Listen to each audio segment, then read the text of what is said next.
This is the next video in the series that we are posting on our channel, where we talk about sales. This time we will be discussing how to approach new customers or clients. Let's go to the business. Sales and Marketing Guru presents 5-minute sales lessons. The basic step we must take if we want to think about sales is undoubtedly establishing contact with the customer. Because in most cases they are not acquaintances or friends, it is necessary to first establish this contact. Contact can be an email, it can be a call. Contact can also be a meeting at an event, a formal or informal gathering such as seminars, symposiums, etc. It also can be a chance encounter, for example, on a plane, in a store, at hairdresser, and so on. Regardless of how we approach it, we will have an advantage if we are directed to the contact or if the potential customer knows in advance that we will call or visit them.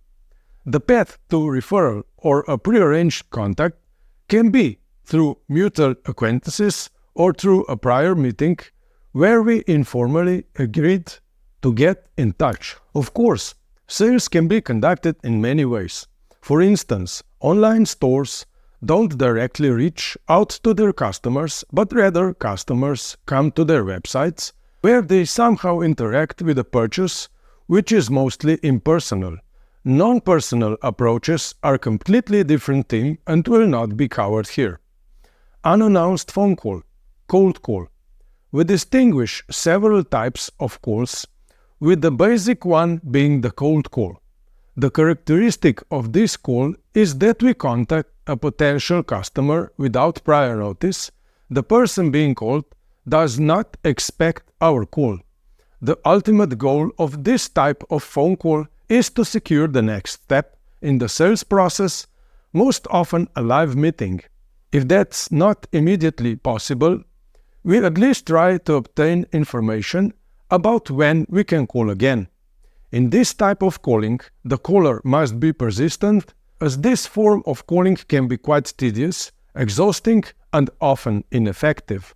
It is crucial for the caller to stay motivated and set daily goals, such as making calls until they secure at least one meeting and gather, let's say, 3 positive informations, such as potential callback times. The caller who has prepared for the call, researching the potential customer they will address, will have a significant advantage. With knowledge, they can capture the called one's attention and increase the chances of positive outcome. The fact is, in a cold call, the called one in most cases doesn't have time for us, doesn't need us, and we are intruding on their comfort zone. We are interrupting their work or time and asking for something which naturally creates some discomfort. To alleviate this discomfort, we try to speak clearly, consciously, with enthusiasm. In most cases, the called one will object to our statements, but we mustn't interrupt them. Instead, we should listen to their objections in full and only then attempt to respond to them. However, we should always try to steer the conversation towards either scheduling a meeting or at least determining when we can call again. Before start the calling process, we might practice our introductions, perhaps with a colleague or a family member. This is how our introduction will flow smoothly.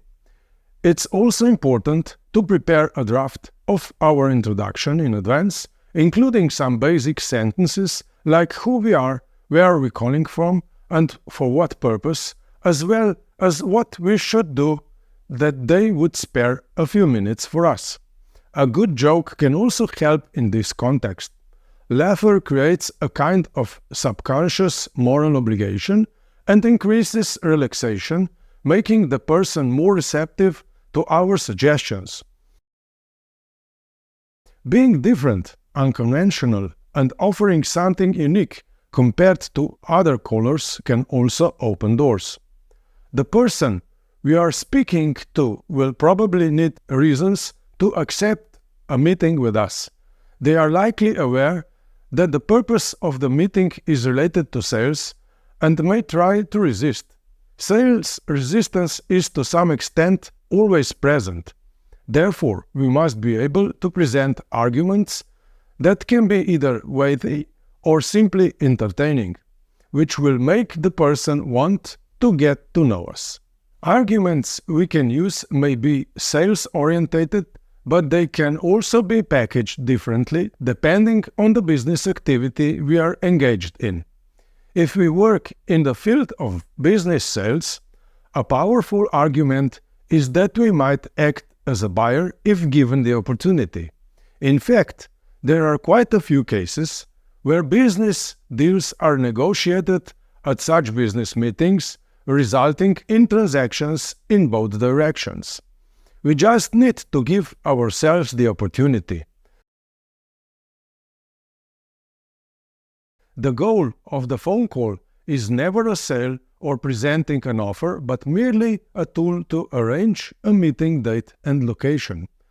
To recap, a positive result of the call is already just to find out when we can call again, while success is a more concrete agreement, such as a meeting at a specific time.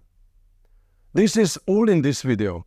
Not forget to subscribe and click on the bell not to miss our next videos.